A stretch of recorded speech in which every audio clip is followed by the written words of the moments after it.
Deer guys, আজকের এই ভিডিওতে আমরা ন্যারেশন চেঞ্জ করব, যেটা হচ্ছে ইম্পারেটিভ সেন্টেন্সের ন্যারেশন চেঞ্জ। কিভাবে ইম্পারেটিভ সেন্টেন্সের ন্যারেশন চেঞ্জ করতে হয় সেগুলো কিন্তু আমরা খুবই সহজ নিয়মভাবে আমরা দেখে নেব। চলো, এর আগে কিন্তু তোমাদের বেসিক যে ন্যারেশন চেঞ্জের যে ক্লাসগুলো সেগুলো আমি কিন্তু তোমাদের করিয়েছি। সেগুলো যদি না দেখে থাকো তো অবশ্যই দেখে নিবে। সেটার লিঙ্ক আমি ডেসক্রিপশনে দিয়ে রাখবো, সেখান থেকে অবশ্যই তোমরা দেখে নিবে যদি না দেখে থাকো। তাহলে তোমাদের কিন্তু বুঝতে অনেক ইজি হবে। দেখো, প্রথম যেটা দেখতে পাচ্ছি, যেটা নিয়মগুলো দেওয়া আছে, আর নিয়ম এবং তোমাদের উদাহরণ সহকারে সব দেখে দেবো, বুঝিয়ে দেবো, সুন্দরভাবে বুঝে যাবে তোমরা। রিপোর্টিং ভার্ব তুমি দেখতে পাচ্ছ সেইট বা সেইট টু যদি থাকে তাহলে সেটাকে কীভাবে পরিবর্তন করে। রিপোর্টিং ভার্ব অর্থাৎ কোটেশনের বাইরে যে ভার্বটাকে থাকে সেটাকে রিপোর্টিং ভার্ব বলা হয়। সেটা যদি সেইট বা সেইট টু থাকে তোমাকে কী পরিবর্তন করতে হবে, তোমাকে যদি আদেশ বোঝায় তাহলে কী করতে হবে, অর্ডার বা কমান্ড করতে হবে, লিখতে হবে। ঠিক আছে, এটা কিন্তু প্রেজেন্ট টেন্সের ক্ষেত্রে, অর্ডার পাস্ট টেন্সে অর্ডার্ড করতে হবে। ঠিক আছে, ইডি লাগাতে হবে। আর যদি অনুরোধ বোঝায় তাহলে রিকোয়েস্ট আছে, রিকোয়েস্ট করতে হবে, অর্থাৎ সেইট টু সেইট থাকলে কিন্তু তোমাকে রিকোয়েস্টেড করতে হবে। এগুলো কিন্তু প্রেজেন্ট ফর্মগুলো আমি লিখছি। আর উপদেশ থাকলে অ্যাডভাইস করতে হবে, ADVISE, মাথায় রাখবে ADVISEটা কিন্তু ভার্ব, আর যেটা হয় ADVICE এটা কিন্তু নাউন হয়। সুতরাং খেয়াল রাখবে অ্যাডভাইস বানানে কিন্তু এখানে সি দিবে না, কিন্তু এস দিবে, এটা খেয়াল রাখবে। কিন্তু অ্যাডভাইসড করবে তখন সেইট থাকলে এরকম করে। আরেকটা হচ্ছে ক্ষমা যদি বোঝায় তাহলে বোঝাবে, তুমি লিখবে কি, বেগ। আর কিছুই বোঝা যাচ্ছে না, ধরো এগুলোর মধ্যে থেকে এই যে আদেশ, অনুরোধ, উপদেশ কিছু বোঝা যাচ্ছে না, তখন তোমাকে লিখতে হবে টেল, যদি প্রেজেন্ট টেন্সে থাকে, আর যদি পাস্ট টেন্সে থাকে টোল করতে হবে। ঠিক আছে, বিশেষ ক্ষেত্রে সবগুলো পাস্ট টেন্সই থাকে, সুতরাং এখানে তোমাদের ইডি বসাতে হবে, ordered, requested, advised, begged. Begged বানান কিন্তু করতে হয়, তাহলে BEGGED করতে হয় পাস্ট টেন্সে, হ্যাঁ। আর টেলটাকে টোল্ড করতে হবে, এইভাবে করতে হয়। দেখো উদাহরণ দেখবো আমরা, তবে দেখে নেবো। লিঙ্কার হিসেবে তোমাকে কী বসাতে হবে, লিঙ্কার হিসেবে যদি তুমি হ্যাঁ বাদক দেখতে পাও, হ্যাঁ বাদক বাক্য যদি থাকে তাহলে তোমাকে, বা অ্যাফার্মেটিভ সেন্টেন্স থাকে, তোমাকে লিঙ্কার হিসেবে টু বসাতে হবে। আর নেগেটিভ সেন্টেন্স বা না বাদক বাক্যে তোমাকে লিঙ্কার হিসেবে নট টু বসাতে হবে। চলো এক্সাম্পল দিয়ে তার ডিটেলসে বুঝে নিই। তো কী হচ্ছে দেখো, ডিরেক্ট একটা ন্যারেশন রয়েছে, he said to me give me a glass of water. তাহলে এর মাধ্যমে আমরা কি বুঝতে পারছি, সে একটা জল চাচ্ছে গ্লাস, তাহলে কি হচ্ছে, সে আদেশ করছে, সে আমাকে বলেছিল জল। তাহলে এখানে কি হচ্ছে, হি, আর এই সেইড টুর পরিবর্তে কী করা হলো, দেখো অর্ডার্ড করা হলো, ইডি লাগানো হচ্ছে, দেখো সেইড টু রয়েছে এই জন্য, আর মি লেখা আছে। এবার লিঙ্কার হিসেবে ব্যবহার করতে টু, দেখো তারপরে এখানে গিভ লেখা আছে, গিভ, এবং এই যে মিটা প্রোনাউনের পরিবর্তনগুলো করতে মাথায় রাখতে হবে। তো মিটা কি অনুসারে পরিবর্তন, এদিকের সাবজেক্ট অনুসারে। তো সাবজেক্ট রয়েছে এখানে হিয়ের এখানে তোমাকে অবজেক্টিভ ফর্ম বসাতে হবে, কারণ এখানে মিটা হচ্ছে অবজেক্টিভ ফর্ম, সুতরাং এই হিয়ের এখানে কিন্তু অবজেক্টিভ ফর্ম হিম। এটার ছক আমি কিন্তু তোমাদের ন্যারেশন চেঞ্জের প্রথম যে ভিডিও লিঙ্কটা, সেখানে কিন্তু সেখানে কিন্তু পার্ট 1-এ কিন্তু করে দিয়েছি কোনটার অবজেক্টিভ ফর্ম কী হয়, সাবজেক্টিভ ফর্ম কী হয়। ঠিক আছে, আর পজিটিভ ফর্মগুলো কী কী হয়। তো এখানে হি হয়ে যাবে হিম, তারপরে আ গ্লাস অফ ওয়াটার এখানে করা হলো দেখে দেখে। আশা করি বোঝা গেল। নেক্সট এক্সাম্পলটা দেখো কী বলা হয়েছে, the Guru said to his disciple speak the truth. তাহলে গুরু তার শিষ্যকে কী বলবে, উপদেশ দেবে, তাই না। দ্য গুরু অ্যাডভাইসড, দেখো অ্যাডভাইস বানান ADVISED, কিন্তু SED কিন্তু মাথায় রাখবে, CED নয় কিন্তু। তারপরে হিজ ডিসাইপল, তাহলে হিজ ডিসাইপল, আর টুটা কিন্তু বসাতে হবে না এখানে, এখানে লিঙ্কার হিসেবে টু বসলো, দেখো। এবং তারপরে স্পিক দ্য ট্রুথ হলো। ঠিক আছে, সত্য কথা বলতে, এখানে অ্যাডভাইস করেছে সে গুরু তার শিষ্যদেরকে। এবার কথা হলো যে, এবার যদি নট নেগেটিভ ক্ষেত্রে থাকে, মাথায় রাখবে, দেখো mother said to them please do not make a noise. তাহলে মাদার কী করা হলো এখানে, মাথা রাখবে, যদি তুমি প্লিজ দেখতে পাচ্ছ, প্লিজ বা কাইন্ডলি দেখতে পাও, মাথা রাখি এখানে দেওয়া আছে প্লিজ, দেখো প্লিজ বা কাইন্ডলি তুমি যদি দেখতে পাও, রিপোর্টিং ভার্বটাকে তোমাকে রিকোয়েস্টেড করতে হয়, এবং তারপরে আর কাইন্ডলি বা প্লিজ কথা লিখতে হয় না। যেমন দেখো কী লেখা আছে, মাদার, তাহলে সেই টুর পরিবর্তে এখানে কিন্তু রিকোয়েস্টেড করলাম, কেন, এখানে দেখো প্লিজ লিখা আছে, তাহলে দেমটা হলো, তারপরে এখানে লিঙ্কার হিসেবে নট টু বসবে, কেন, এটা দেখো ডু নট দেওয়া আছে, নেগেটিভ সেন্টেন্স হয়, please do not make a noise, তো সুতরাং এখানে কি হবে, নট টু মেক আর নয়েস করতে পারো। এছাড়াও এটা অন্যভাবে ডু নট থাকলে অন্যভাবে করা যায়, তখন দেখাচ্ছি, দেখো পরেরটা দেখো। এবার দেখো আমি দেখাচ্ছি যে ডু নট দিয়ে ইম্পারেটিভ সেন্টেন্স যদি থাকে তাহলে সেটাকে কীভাবে করবে। দেখো এখানে বলছে মাদার সেই to me do not run in the sun. ঠিক আছে, তো মাদার কী করলো, আমাকে কী করলো, সেই টু মি করলো, বা আমি অ্যাডভাইস দিল, এটাকে মা আমাকে অ্যাডভাইস দিল, এটাও বলতে পারি। তাহলে সেই টুর পরিবর্তে আমরা অ্যাডভাইস লিখতে পারি, সেই টু মি, তাহলে এখানে not to run in the sun, do not দেওয়া আছে নেগেটিভ সেন্টেন্সে do not not to run in the sun আমরা এইভাবে করতে পারি। এছাড়াও আরেকভাবে করা যায় যেটাকে আমরা মাদার ফরবেড FORBADE, ঠিক আছে? তো ফরবেড কিন্তু হয়েছে, দেখো এখানে কিন্তু সেইড রয়েছে পাস্ট টেন্সে, এই জন্য ফরবেড লেখা হয়েছে এবং তারপরে এই টুটা কিন্তু আর বসানো হয়নি, ঠিক আছে? সেই টু এর পরিবর্তে কিন্তু ফরবেড হয়েছে, মি বসানো হয়েছে এবং এখানে লিঙ্কার হিসেবে দেখো এখানে কিন্তু লিঙ্কার হিসেবে নট টু নয়, এখানে কিন্তু লিঙ্কার হিসেবে টু বসাবে। মাথা রাখবে ফরবেড যখনই বসাচ্ছ লিঙ্কার হিসেবে তখন নট টু নয়, টু বসবে শুধু, ঠিক আছে? তারপরে রান ইন দ্য সান হলো। ক্লিয়ার? তাহলে যেটা বোঝানো হলো সেটা কি হলো, রিপোর্টিং ভার্বটিকে ফরবেডে পরিবর্তন করলে লিঙ্কার হিসেবে তোমাকে নট টু বসাতে হয় না, শুধু টু বসাতে হয়, ঠিক আছে? আরেকটা জিনিস মাথায় রাখবে, ফরবিডের পাস্ট ফর্ম কিন্তু ফরবেড। এখানে ফরবেড কেন লেখানো, এখানে সেইড লেখা, সেইডটা পাস্ট ফর্মে, ঠিক আছে? এখানে সে থাকতো তাহলে কিন্তু এখানে ফরবিড হতো। ক্লিয়ার? চলো নেক্সট রুলস দেখবো আমরা, 4 নাম্বার রুলস, যেটা লেটাস বা লেটস, শর্টকাটে আমরা লেটস বলতে পারি, আর যেটাকে পুরো বাক্য হচ্ছে লেটাস, তাই তো? তাহলে লেটাস বা লেটস দিয়ে ইম্পারেটিভ সেন্টেন্স থাকলে কীভাবে আমরা পরিবর্তন করব? দেখো লেটাস, এটা দিয়ে অনেকের কনফিউশন থাকতে পারে, দেখো এটা ক্লিয়ার হয়ে যায় আজকে সব কিছু। লেটাস বা লেটস দিয়ে ইম্পারেটিভ সেন্টেন্স থাকলে রিপোর্টিং ভার্বটিকে পারপাস বা সাজেস্ট এসব করতে হবে, ঠিক আছে? অর্থাৎ সেইডের পরিবর্তে প্রপোজড বা সাজেস্টেড লিখতে হবে। এখন এখানে প্রপোজ লিখলাম কারণ এটা প্রেজেন্ট ফর্ম, আর সাজেস্ট হচ্ছে প্রেজেন্ট ফর্ম। তো বিশেষ ক্ষেত্রে সবসময় সেইড কথাটাই থাকে, সেইড বা সেইড টু থাকে। তোমাকে সেইড বা সেইডের পরিবর্তে কিন্তু কি লিখে, প্রপোজ বা সাজেস্টেড এই কথাটা লিখতে হবে, ঠিক আছে? দেখো এখানে কি লেখা আছে, তারপরে প্রপোজ এর পাস্ট ফর্ম কিন্তু বললাম প্রপোজড এবং সাজেস্টের পাস্ট ফর্ম হচ্ছে সাজেস্টেড, এইভাবে তোমাকে করতে হবে।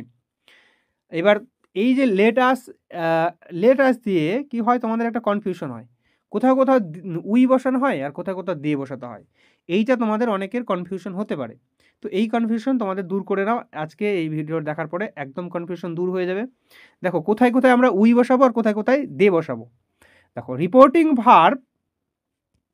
রিপোর্টিং ভার্বের সাবজেক্ট অথবা অবজেক্ট স্থানে যদি তুমি ফার্স্ট পার্সনের এই ফর্মগুলো দেখতে পাও, ফার্স্ট পার্সন মানে দেখো আই, মি, তারপরে উই, আস, এই ফর্মগুলো যদি তুমি দেখতে পাও তাহলে দ্যাটের পরে তুমি উই বসাবে। কি বললাম, এই ফর্মগুলো যদি সাবজেক্ট অথবা অবজেক্ট অবস্থানে যদি তুমি এগুলোর মধ্যে একটাকে দেখতে পাও তাহলে তোমাকে উই বসাতে হবে দ্যাটের পরে। আর লিঙ্কার হিসাবে কিন্তু কি বসবে এই ক্ষেত্রে, দ্যাট বসবে, কিন্তু মাথা রাখবে ওই দিকেরগুলো তো আমরা টু বসাচ্ছিলাম, কিন্তু এখানে দেখবে দ্যাট বসাবে এবং লেটের পরিবর্তে শুড বসবে রিপোর্টেড ভার্বের আগে। রিপোর্টেড ভার্বের আগে মানে কোটেশনের মধ্যে যে ভার্বটা থাকে তার আগে কিন্তু শুড বসাতে হবে এই ক্ষেত্রে। চলো এক্সাম্পলটা দেখি, তাহলে একদম সব কনফিউশন দূর হয়ে যাবে। দেখো এখানে কি লেখা আছে, he said to me let us do it. এখানে কি করা হচ্ছে দেখো, তুমি এখানে সেইড টুর পরিবর্তে তুমি প্রপোজড বসাতে পারো অথবা সাজেস্টেড বসাতে পারো, এতে কোনো সমস্যা নেই, ঠিক আছে? হি প্রস্তাব দিচ্ছে লেট আস ডু ইট, মানে চলো এটা করি, ঠিক আছে? হি সেইড টু মি, তাহলে এখানে তুমি প্রপোজ করতে পারো অথবা সাজেস্টেড করতে পারো, কিন্তু তোমাকে দেখো এই প্রপোজডের পরে কিন্তু টু বসাতে হবে। মাথায় রাখবে কিন্তু এই সেইড টু থাকলে কিন্তু তোমাকে প্রপোজ টু লিখতে হবে বা সাজেস্টেড টু লিখতে পারো, আর যদি শুধু সেইড থাকতো তাহলে তুমি হয় প্রপোজ না যে কোনো একটা সাজেস্টেড লিখতে পারো। কিন্তু তোমাকে কি বললাম যে প্রপোজ এখানে সেইড টু থাকলে তোমাকে এখানে কিন্তু টুটা বসাতে হবে। তারপরে মি আর সেইড দেখো সেইড টু মিটা কখন হয়, যখন এখানে একটা অবজেক্ট থাকে তখনই তো আমরা সেইড টু বসাবো। এখানে সেরকম প্রপোজ টু মি আছে, তাহলে সুতরাং এখানে টুটা বসাতে হবে, হ্যাঁ। এবং লিঙ্কার হিসেবে দ্যাট বসাবে। এবার কথা হলো দ্যাটের পরে তুমি উই বসাবে নাকি দে বসাবে। এটা কি বললাম যে যদি তুমি রিপোর্টিং ভার্বের এখানে রিপোর্টিং ভার্বের সাবজেক্ট এবং অবজেক্ট স্থানে, তুমি দেখো রিপোর্টিং ভার্ব এটাকে বলা হয় সেই টুটা, এর সাবজেক্ট অথবা অবজেক্ট স্থানে দেখো হি বা মি আছে, এখানে হি এবং মি আছে, এর যে কোনো স্থানে তুমি যদি আই, মি, উই, আস দেখতে পাও, তাহলে দেখো এই যুগ অংশের মধ্যে মিটা আছে, এখানে অবজেক্ট অনুসারে অবস্থানে, তাহলে তোমাকে অবজেক্ট অবস্থানে তুমি এগুলোর মধ্যে থেকে সাবজেক্ট অথবা অবজেক্ট অবস্থানে তুমি এদের মধ্যে একটাকেও দেখতে পাও তাহলে তোমাকে এখানে উই বসাতে হবে। এই কারণে মি থাকার কারণে এখানে কি হলো, উই বসেছে। এবং উইয়ের পরে কি বসাতে বললাম, দেখো উইয়ের পরে এখানে শুড বসাবে, তোমরা এখানে কি আছে লেটের পরিবর্তে তোমাকে এখানে শুড বসাবে, উই শুড, তারপর ডু ইট হলো। ক্লিয়ার হলো কি না? যদি ক্লিয়ার না হয় পরেরটা দেখো, আরও আশা করি ক্লিয়ার হয়ে যাবে। নেক্সট কী হচ্ছে দেখো, তারপরে দেখা হচ্ছে রিপোর্টিং ভার্বের সাবজেক্ট এবং অবজেক্ট অবস্থানে যদি আই, মি, আস, উই, আস যদি না থাকে তাহলে দ্যাটের পরে তুমি কি বসাবে, দে বসাবে, THEY, দে মানে তারা, ঠিক আছে? এক্সাম্পলটা দেখো এখানে কি বলছে, Rohit said to his friend, দেখো খেয়াল করো এখানে আই বা মি বা উই আস এগুলো কিন্তু একটাও নেই কিন্তু এই দুটোর মধ্যে, রোহিত এবং হিজ ফ্রেন্ডের মধ্যে কোথাও নেই কিন্তু। Late us go out for a picnic দেওয়া আছে। তাহলে এখানে দেখো আমি কিন্তু এই রোহিত সেইট টু লিখেছি, এখানে প্রপোজ লিখেছি, এখানে প্রপোজটের জায়গায় তুমি সেইট সাজেস্টেডও লিখতে পারো। তারপর টু লেখা আছে, টুটা কিন্তু অবশ্যই দেবে। তারপরে হিজ ফ্রেন্ড, তারপরে হিজ ফ্রেন্ড, ওকে। তারপরে লিঙ্কার হিসেবে কি বলেছিলাম যে দ্যাট বসাবে, দ্যাট বসলো এখানে। তারপরে এবার কথা হচ্ছে লেটাস তো দেওয়া আছে, তো এইবার এখানে তুমি দ্যাট বসাবে নাকি উই বসাবে বলো? দে বসাবে এখানে কিন্তু, দ্যাট দে না উই বসাবে বলো? এবার এখানে কিন্তু দেখো এই জায়গায় রোহিত এবং হিজ ফ্রেন্ড এই অংশটুকু সাবজেক্ট এবং অবজেক্ট অবস্থানে কোনো কিন্তু এইগুলো নেই কিন্তু। দেখো এগুলো না থাকলে তোমাকে কি বসাতে বললাম? দে বসাতে বললাম। তাহলে সুতরাং কি হলো এখানে? দ্যাটের পরে কিন্তু দে হলো, আর দে এর পরে কিন্তু বসাবে কি? সুর বসাবে। দে এর পরে কিন্তু উড বসাবে না, দে এর পরে সুর বসবে। এই ক্ষেত্রে সবসময় সুরই বসাতে হয়। তারপরে go out for a picnic, তো go out for a picnic হলো। দেখে দেখে ক্লিয়ার হলো কি নাই? দেখো he said let us go for a walk. এবার খেয়াল করো আগের এখানে কি হলো? সেইড টু ছিল, এখানে কিন্তু শুধুমাত্র সেইড রয়েছে। তো সেইড টু থাকে কখন? সেই টু থাকে তারপরে কিন্তু যেটা অবজেক্ট থাকে সেখানে, কিন্তু এখানে অবজেক্ট নেই। So late us go for a walk, এখানে কিন্তু এটা কি করেছে তুমি? এখানে হি লিখলা এবং এখানে প্রপোজড অথবা সাজেস্টেড, যে কোনো একটা বসাতে প্রপোজড অথবা সাজেস্টেড বসাবে। এবং এখানে কিন্তু টুটার বসেনি, কারণ এখানে পরের দিকের অবজেক্ট নেই এবং লিঙ্কার হিসেবে দ্যাট বসানো হয়েছে। দেখো এবার এখানে দেখো দে বসেছে, ঠিক আছে? দেটা কেন বসেছে? এখানে কিন্তু দেখো এখানে কিন্তু অবজেক্ট স্থানে বা সাবজেক্ট স্থানে কোনো কিন্তু তোমার আই, মি, আস এগুলো কিছু নেই কিন্তু। সুতরাং এখানে কিন্তু দে বসেছে এবং দে এর পরে বসাতে বলছিলাম শুট, শুট, তারপরে go for a week, go for a walk, okay. এই হলো, আশা করি বোঝা গেছে। নেক্সট এক্সাম্পল দেখো, রুলস দিয়ে দেখো আমরা কি বলছি। লেট হিম, এবার লেট আস যে ছিল, এবারে যদি লেট হিম বা তুমি লেট মি বা লেট হার বা লেট দেম যদি থাকো ইম্পারেসারেস, তাহলে সেই ক্ষেত্রে তুমি কিভাবে পরিবর্তন করবে? দেখো এটারও আমরা দেখবো কি বলছে। দেখো লেট মি বা let him, let me, let her দিয়ে ইম্পারেশনেস থাকলে রিপোর্টিং ভার্বটিকে তুমি রিকোয়েস্ট, উইশ, টোল্ড বা সেইট করতে পারো, ঠিক আছে? যে কোনো একটা করতে পারো, ঠিক আছে? একটু বুঝবে তাহলে, কিন্তু সবগুলোই একদম করে দেবে তা নয়, এগুলো করানো যেতে পারে, কিন্তু তোমাকে একটু বুঝতে হবে ভালো করে, একটু বুঝলে ভালো হয়। তুমি লেটের পরে কি ওখানে লেটের পরিবর্তে তুমি শুড ব্যবহার করছিলে, কিন্তু এখানে লেটের পরিবর্তে মাইট অথবা তুমি চাইলে মাইট বি অ্যালাউড টু করতে পারো, ঠিক আছে? ব্যবহার করতে হবে কথায় রিপোর্টেড ভার্বের আগে, রিপোর্টেড ভার্ব আগে করে কোটেশনের ভিতরে যে ভার্বটা থাকে তার আগে ব্যবহার করতে হবে। এক্সাম্পল দেখো ক্লিয়ার হয়ে যাবে। কি বলছে দেখো এখানে, ডিরেক্ট হচ্ছে, দেখো কি হচ্ছে, she said let me come in. দেখো কি বলছে, সে তো অনুমতি চাইছে তাই না? তাহলে এখানে সি আমরা কি সেইডের পরিবর্তে আমরা রিকোয়েস্টেড ব্যবহার করতে পারি, তুমি চাইলে টোল্ড ব্যবহার করতে পারো, সমস্যা নেই, ঠিক আছে? সি টোল্ড করতে পারো। তো সি রিকোয়েস্টেড করলাম, কি হলো? তারপরে লিঙ্কের হিসেবে তুমি দ্যাট বসাবে এবং এইখানে দেখো মিটা তো ফার্স্ট পার্সন তাই না? তো ফার্স্ট পার্সন এদিকে সাবজেক্ট অনুসারে বলতে হয়, তো এখানে সি রয়েছে, তো এখানে সেই হিসেবে সাবজেক্টিভ ফর্ম সি বসালে। এরপরে কি বললাম যে তোমাকে মাইট অথবা মাইট বি ব্যবহার করতে হবে, তো এখানে মাইট বি অ্যালাউড টু করা হয়েছে। দেখো she might be allowed to come in, তোর কাম ইন ছিল, এখানে কাম ইন দেখানো হলো। ক্লিয়ার?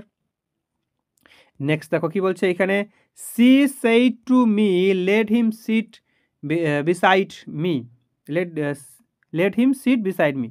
তো এখানে তোমরা এখানে কি হচ্ছে, সি সেইড টু মি, সেইটের পরে আমরা টোল ব্যবহার করছি, টোল ব্যবহার করতে পারে চাইলে, মি বসানো হয়েছে। তারপর দেখো এখানে লিঙ্কার হিসেবে তোমার দ্যাট বসানো হয়েছে এবং তারপরে দেখো এখানে হিমটা কিন্তু দেখো এদিকের হিমটা কি অনুসারে পরিবর্তন হয়, হিমটা থার্ড পার্সন কোনো রকম পরিবর্তন হয় না, যেহেতু তোমাকে সাবজেক্টিভ ফর্ম বসাতে হবে এই জন্য হি বসানো হয়েছে। এবং এই লেটটা বলা হলো আমি মাইট বা মাইট বি অ্যালাউড টু করতে পারি, তুমি আমি এখানে এই জায়গাটাতে যেহেতু মাইট বি অ্যালাউড টু করছি এখানে মাইট দিয়ে করলাম। তারপরে সিট বিসাইড, তারপর মিটা কি অনুসারে পরিবর্তন হয়, মিটা ফার্স্ট পার্সন এই দিকের অবজেক্ট অনুসারে পড়তে হয়, মি অনুসারে, ঠিক আছে? সরি, মিটা হচ্ছে ফার্স্ট পার্সন এদিকে অনুসারে পরিবর্তন হয়, হ্যাঁ, ফার্স্ট পার্সন অনুসারে পরিবর্তন, সাবজেক্ট অনুসারে, মিটা ফার্স্ট পার্সন তো সাবজেক্ট অনুসারে পড়তে হয়। তো এইখানে কি অনুসারে, তো মিটা এখানে অবজেক্টিভ ফর্ম হবে, এই সি এর অবজেক্টিভ ফর্ম হচ্ছে হার, তো সেখানে হার হিসেবে বসলো। এই ছিল তোমার ইম্পারেটিভ সেন্টেন্সের নারেশন চেঞ্জ। তোমরা আশা করি বুঝতে পেরেছো, যদি বুঝতে না পারো তো অবশ্যই কমেন্টে জানিও, আর যেখানে বুঝতে পারো না সেখানে চাইলে তোমরা ভিডিওটা টেনে নিয়ে দেখবে আবার, আশা করি বুঝে যাবে কিন্তু, ঠিক আছে? Thank you.